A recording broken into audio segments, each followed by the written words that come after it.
ഈ കഴിഞ്ഞ തദ്ദേശ സ്വയംഭരണ തെരഞ്ഞെടുപ്പിൽ കോഴിക്കോട് കോർപ്പറേഷനെ സംബന്ധിച്ചിടത്തോളം ഏറ്റവും അധികം ചർച്ചയായ വിഷയങ്ങളിലൊന്ന് കോഴിക്കോട് പാളയം പച്ചക്കറി മാർക്കറ്റായിരുന്നു.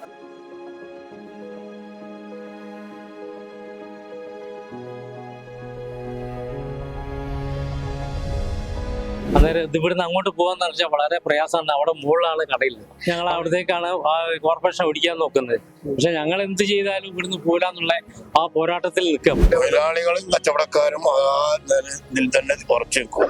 അത് ഇടതുപക്ഷം വന്നാലും ശരി, വന്നിട്ടില്ലെങ്കിലും ഞങ്ങളെ നിലപാടായിട്ട് പോകും. ഞങ്ങൾ മാർക്കറ്റ് ഇവിടുന്ന് മാറ്റം ഞങ്ങൾ സമ്മതിക്കില്ല. ഞങ്ങളെ ജീവൻ പോയാലും ഇവിടെ ഉണ്ടാവും. ഞങ്ങൾ ഇടതുപക്ഷം വന്നാലും പോകില്ല, ഇടതുപക്ഷം വന്നില്ലെങ്കിലും പോകില്ല. മുകളിൽ കൊടുത്തു കഴിഞ്ഞാൽ കച്ചവടം താഴത്തുള്ള റൂമുകളൊക്കെ വലിയ വലിയ പൈസക്കാർക്ക് കൊടുത്തിട്ട് മുകളിലാണ് കച്ചവടം നമുക്ക് തന്നത്.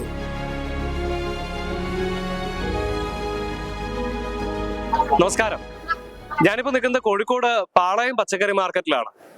ഈ കഴിഞ്ഞ തദ്ദേശ സ്വയംഭരണ തെരഞ്ഞെടുപ്പിൽ കോഴിക്കോട് കോർപ്പറേഷനെ സംബന്ധിച്ചിടത്തോളം ഏറ്റവും അധികം ചർച്ചയായ വിഷയങ്ങളിലൊന്ന് കോഴിക്കോട് പാളയം പച്ചക്കറി മാർക്കറ്റായിരുന്നു. 2 മാസങ്ങൾക്ക് മുമ്പാണ് മുഖ്യമന്ത്രി അടക്കമുള്ളവർ വന്ന് കോഴിക്കോട് പാളയം പച്ചക്കറി മാർക്കറ്റ് കല്ലുത്താൻ കടവിലെ പുതിയ കെട്ടിടത്തിലേക്ക് മാറ്റുന്നു എന്ന് പറഞ്ഞ് കൊട്ടിഘോഷിച്ച് ഉദ്ഘാടനം നടത്തിയത്. എന്നാൽ 2 മാസങ്ങൾക്ക് ഇപ്പുറവും അവിടെ ഒരു കട പോലും തുറന്ന് പ്രവർത്തിക്കുന്നില്ല. എന്നാൽ നിലവിലുള്ള പാളയം മാർക്കറ്റ് ആണെങ്കിൽ വളരെ സജീവമായിട്ട് നിലനിൽക്കുന്നുമുണ്ട്. ഇതിന് കാരണമായിട്ടുള്ളത് ഇവിടെയുള്ള തൊഴിലാളികളുടെയും വ്യാപാരികളുടെയും പ്രതിഷേധമാണ്. കാരണം തങ്ങൾക്ക് ഇവിടെ ലഭിക്കുന്ന കച്ചവടവും തൊഴിലും ഒന്നും കല്ലുത്താൻ കടവിലെ പുതിയ കെട്ടിടത്തിലേക്ക് പോയി കഴിഞ്ഞാൽ ലഭിക്കില്ല എന്നുള്ളൊരു വലിയ പരാതിയാണ് ഈ തൊഴിലാളികളും കച്ചവടക്കാരും എല്ലാവരും തന്നെ കോർപ്പറേഷന്റെയും അധികാരികളുടെയും മുന്നിൽ വെക്കുന്നത്. അപ്പോൾ ഉയർന്ന ചോദ്യം, ഇത്രയധികം പ്രതിഷേധം ഉണ്ടായിട്ടും അല്ലെങ്കിൽ ഇത്രയധികം പ്രതിഷേധങ്ങൾ ഉയർന്നു കേട്ടിട്ടും എന്തുകൊണ്ടാണ് ആ കെട്ടിടം അവിടെ ഉദ്ഘാടനം ചെയ്തതെന്നുള്ളതാണ്. 2 മാസങ്ങൾക്ക് ഇപ്പുറവും അതിന്റെ പ്രവർത്തനം ആരംഭിച്ചിട്ടില്ല. തൊഴിലാളികൾക്ക് 15 ദിവസത്തിനകം ഒഴിയണമെന്നൊരു നോട്ടീസ് പോലും കൊടുത്തിരുന്നു മുഖ്യമന്ത്രിയുടെ ഉദ്ഘാടന വേളയിൽ. ഇപ്പൊ നമ്മുടെ തൊഴിലാളികളോട് ചോദിക്കുകയാണ്, എന്താണ് നിലവിൽ പാളയം മാർക്കറ്റുമായി ബന്ധപ്പെട്ട് ഇവരുടെ നിലപാടെന്നുള്ള കാര്യം. അവിടെ ഞങ്ങൾക്കൊക്കെ അലോട്ട് ചെയ്ത് 2ാം നിലയിലുള്ള റൂമാണ്. ഈ 2ാം നിലയിലുള്ള റൂമില് ഈ പച്ചക്കറി കച്ചവടം ചെയ്യാനുണ്ടായ ആൾക്കാർ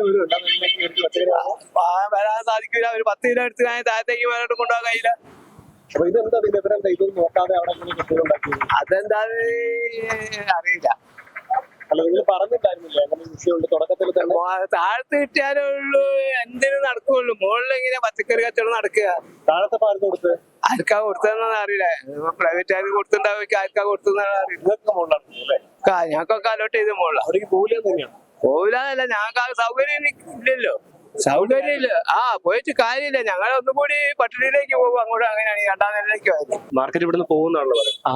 മാർക്കറ്റ് ഇപ്പോൾ പോകാൻ ഞങ്ങൾക്ക് വളരെ ബുദ്ധിമുട്ടുണ്ട് അവിടെ പോയിട്ട് കച്ചവടം ചെയ്യാൻ. അതായത് നമ്മളിപ്പോ 65 വർഷമായിട്ട് ചെയ്തു പോരുന്ന ഒരു കച്ചവടം. അതെ, അച്ഛനാണ് നേരത്തെ ഉണ്ടായത്. അച്ഛൻ മരിച്ചതിന് ശേഷം പിന്നെ ഞങ്ങൾ 2 നോക്കുന്നത്. അന്നേരം ഇവിടുന്ന് അങ്ങോട്ട് പോകാന്ന് വെച്ചാൽ വളരെ പ്രയാസമാണ്. അവിടെ മുകളിലാണ് കടയിൽ, അവിടേക്കിട്ട് ഒരു ജീവിട്ട് വരികയില്ല. പിന്നെ ഇവിടത്തെ ഒരു സൗകര്യം അവിടെ കിട്ടൂല. മഴ പെയ്താൽ അവിടെ വെള്ളം കയറും. ഞങ്ങൾ പോയിട്ട് അതെ.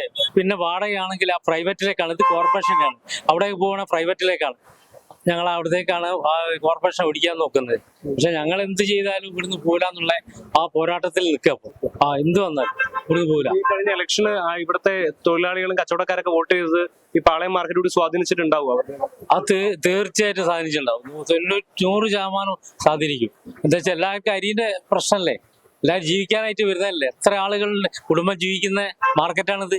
ഇതൊരു സുപ്രഭാതത്തിൽ കോർപ്പറേഷൻ അങ്ങോട്ട് മാറ്റാന്ന് വെച്ചാൽ നടക്കുന്ന കാര്യമാണോ? കേരളത്തിലെ ഏറ്റവും വലിയ മാർക്കറ്റാണ്. ആയിരക്കണക്കിന് തൊഴിലാളികൾ ചെയ്യുന്ന കേരളത്തിലെ ഏറ്റവും വലിയ മാർക്കറ്റാണിത്. ഈ മാർക്കറ്റിലോട്ട് പോകാൻ ഒരുപാട് ആൾക്ക് തൊഴിലുകൾ നഷ്ടപ്പെടും. അപ്പൊ അത് പോകാൻ ഇവിടെ അനുവദിക്കില്ല. തീർച്ചയായിട്ടും ശക്തമായ സമരത്തിലൂടെ നമ്മൾ ഇത് വിജയം കണ്ടെടുത്തു. മാറില്ല എന്നുള്ള നിലപാടിൽ തന്നെയാണ് ഞങ്ങൾ. കാരണം ഇപ്പൊ അവര് പറഞ്ഞിട്ടുള്ളത് ഇലക്ഷൻ കഴിയാൻ കാത്തിരിക്കുകയാണ്. ഇലക്ഷൻ കഴിഞ്ഞാൽ അവരെ നിലപാടായിട്ട് മുമ്പോട്ട് പോകും എന്നുള്ളതിലാണ് അവര്. ഞങ്ങളെ സംബന്ധിച്ചിട്ട് പിന്നെ ഒരു ഭരണമാറ്റം വേണം എന്നുള്ള രീതിയിലാണ് ഞങ്ങളെ കാഴ്ചപ്പാട്. കാരണം ഭരണം മാറിക്കഴിഞ്ഞാൽ പിന്നെ ഈ ഭരണമാറ്റത്തിൽ കൂടി ഇത് നിലനിർത്തുക എന്നുള്ള രീതിയിലാണ് ഞങ്ങളെ നോക്കി കാണുന്നത്. പിന്നെ മാത്രമല്ല, ഇനിയിപ്പോ ഈ നിലവിലുള്ള ഭരണക്കാര് വരാണെങ്കിലും ഞങ്ങൾ ഇവിടെ നിന്ന് എന്ത് ചെയ്യും, നിയമപരമായിട്ടും ഞങ്ങളെ ബാക്കിയുള്ള സമര പരിപാടികളായിട്ട് ഞങ്ങൾ മുമ്പോട്ട് പോകും. അതിൽ യാതൊരു തർക്കമില്ല. പിന്നെ ഈ മാർക്കറ്റായിട്ട് ബന്ധപ്പെട്ടിട്ട് കോഴിക്കോട് കോർപ്പറേഷനിൽ അത് എഫക്ട് ചെയ്തിട്ടുണ്ടാവും എന്നുള്ളതാണ് ഞങ്ങൾക്കുള്ള ഒരു കാഴ്ചപ്പാട്. പാളയം പച്ചക്കറി മാർക്കറ്റും അതുപോലെ തന്നെ കൊതിയിലെ വിഷയവും ആൽക്കൽത്തോട് വിഷയവും അതുപോലെ കോഴിക്കോട് കോർപ്പറേഷന്റെ പിന്നെ ഒരു ആരോപണങ്ങളൊക്കെ ഉണ്ടല്ലോ, ഇതൊക്കെ പൊതുജനത്തിന്റെ ഇടയിൽ എത്തിയിട്ടുണ്ട്. അത് എങ്ങനെ ഏത് രീതിയിലാണ് അത് മാറ്റിമറിയാ എന്നുള്ളത് നമുക്ക് പറയാൻ പറ്റില്ല.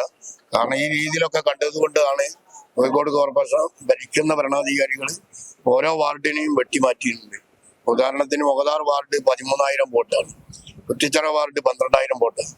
ഈ 2 വാർഡും കൂടി 5 വാർഡുള്ളതാണ്. അതാണ് 25,000 വോട്ട് 2 വാർഡാക്കി മാറ്റിയത്.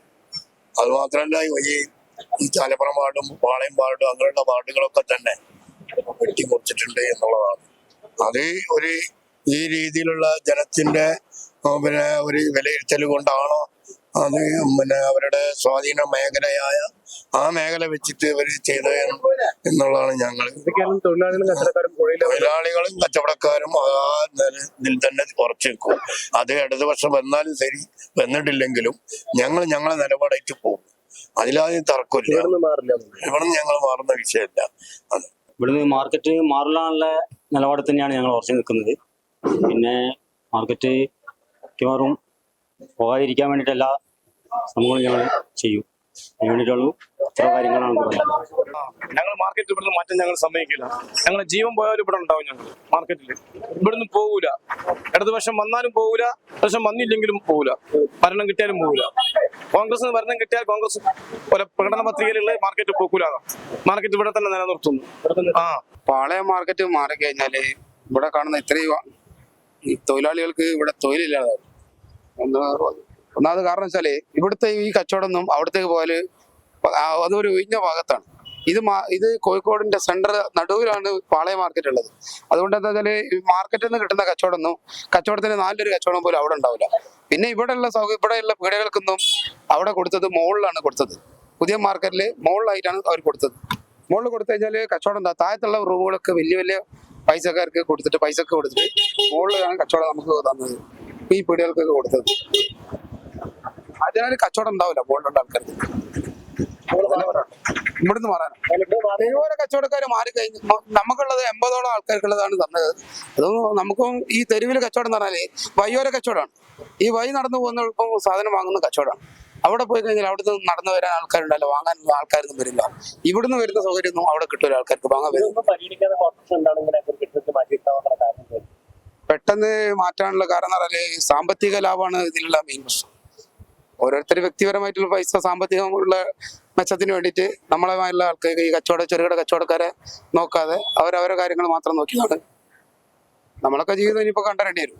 പാളയം മാർക്കറ്റ് ഇവിടുന്ന് പോകാൻ ഇവിടുത്തെ തൊഴിലാളികൾ സമ്മതിക്കില്ല. കാരണം എന്താ വെച്ചാൽ കോഴിക്കോട് മാർക്കറ്റ് എന്ന് പറഞ്ഞാല് കോഴിക്കോടിന്റെ സെന്ററാണ്. ഇവിടെ നിന്ന് SM സ്ട്രീറ്റ്, അതുപോലത്തെ വലിയങ്ങാടി, ഈ 4-5 കിലോമീറ്റർ ചുറ്റളവിലാണ്. അപ്പൊ ഈ ചുറ്റളവിൽ പറഞ്ഞാൽ എല്ലാ കച്ചവടം പാളയം മാർക്കറ്റ് മാത്രമല്ല സ്തംഭിക്കുക, SM സ്ട്രീറ്റ് സ്തംഭിക്കും, വലിയങ്ങാടി സ്തംഭിക്കും.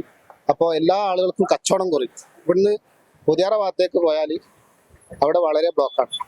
അതായത് കോഴിക്കോട് റെയിൽ, പിന്നെ അവിടെ ഇതുണ്ട്, പിന്നെ എന്താ പറയാ, ഒരു ചെറിയ റോഡാണ്. കുറഞ്ഞ റോഡിലൂടെ വരുമ്പോൾ ഇവിടെ നിങ്ങൾ പോയാൽ കാണാം ഈ ഓരോ ഹോസ്പിറ്റൽ ഒരു ഉണ്ട്. ആ ഇടയിൽ കൂടെ പോയി കഴിഞ്ഞാൽ വലിയ ലോഡുകൾ വരാൻ കഴിയില്ല. ഒന്നത് ഇവിടെ തന്നെ വലിയ ലോഡുകൾ രാത്രിയിൽ വരാം, പകല് നിർത്താനുള്ള സംവിധാനങ്ങളുണ്ട്. അവിടെ കുറഞ്ഞ ആ ഫ്രണ്ടിൽ ഭാഗം മാത്രം നിർത്താൻ കഴിയും. വലിയ ചെറിയ റൂമുകളൊക്കെ ചെറിയ റൂമുകളാണ്. ഇവിടുത്തെ സൗകര്യമില്ല. ഈ 65-75 കിലോ വെയിറ്റ് ഉള്ള തൊഴിലാളികൾ ഇത് മുകളിൽ കയറ്റണം. സാധാരണ ഇവിടെ തന്നെ ഇവിടുന്ന് കുറച്ച് അങ്ങോട്ട് പോകാൻ തന്നെ ഇവിടുത്തെ തൊഴിലാളി കഷ്ടപ്പെടാം. 65 കിലോ അല്ലെങ്കിൽ 50 കിലോ ഒക്കെ തൊഴിലാളികൾക്ക് ഇവിടെ യൂണിയനുകൾ കയറ്റി പോകുമ്പോൾ തന്നെ അത് യൂണിയൻകാർ കച്ചറുണ്ടാകും. അപ്പൊ ഇത് അവിടുന്ന് മുകളിൽ കയറ്റാൻ തന്നെ വളരെ ബുദ്ധിമുട്ടാണ്. പിന്നെ കുറെ ചെറുകിട തൊഴിലാളികൾ അവർക്ക് ഇത് അവിടെ പോയിട്ട് കച്ചവടം ചെയ്യുന്നില്ല. ഇപ്പോൾ കുറെ വലിയ തൊഴിലാളി റൂമുകളുണ്ട്, വലിയ ഹോൾസെയിൽ മാർക്കറ്റ്, ഓല അടിയിലാണ്. ഓൽക്ക് അവിടെ നിന്ന് കച്ചവടം ചെയ്യാൻ കഴിയും. മുകളിലേക്ക് കച്ചവടം ആളുകൾ കയറില്ല. പിന്നെ കോർപ്പറേഷൻ പറയണത് എന്താ വെച്ചാൽ ലിഫ്റ്റ് ഉണ്ട്, ആ ലിഫ്റ്റൊക്കെ എത്ര കാലം വർക്ക് ചെയ്യും? നമുക്കറിയാം, നമ്മളെ കോഴിക്കോട് റെയിൽവേയിൽ തന്നെ ആകെ ഒരാഴ്ച ലിഫ്റ്റ് വർക്ക് ചെയ്യും. അത് കഴിഞ്ഞ് വീണ്ടും കംപ്ലൈന്റ് ആവും. പിന്നെ ആരെങ്കിലും ചാനലാരോ മറ്റുള്ള ആളുകൾക്ക് പോയി കംപ്ലൈന്റ് ചെയ്താലേ ആ ലിഫ്റ്റ് വർക്ക് ചെയ്യുള്ളൂ. ഇപ്പൊ എസ്കലേറ്റർ വർക്ക് ചെയ്യുന്നുണ്ട് അവിടെ കോഴിക്കോട്, അത് കുറച്ചു കാലം വർക്ക് ചെയ്യും, പിന്നെ അത് കഴിഞ്ഞ് വീണ്ടും അത് കേടും.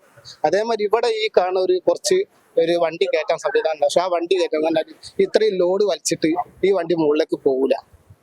കാരണം ടണ്ണ് കണക്കിന് സാധനങ്ങൾ ഇവിടെ വരുന്നത്. ഈ ലോഡ് അങ്ങനത്തെ മുകളിലേക്ക് പോകാൻ തന്നെ അത്രയും ബുദ്ധിമുട്ടാണ്. പിന്നെ സ്റ്റെപ്പ് കയറാൻ തന്നെ വരുന്ന ആളുകൾക്ക്, പ്രായമുള്ള ആളുകൾക്ക് തന്നെ ഈ സ്റ്റെപ്പ് കയറി പോകാൻ ബുദ്ധിമുട്ടാണ്. അപ്പൊ അതുകൊണ്ട് തന്നെയാണ് ഇവിടുത്തെ എല്ലാ തൊഴിലാളികളും ഈ പാളയം മാർക്കറ്റിനെതിരെ പോകുന്നതിനെതിരെ നിൽക്കുന്നത്.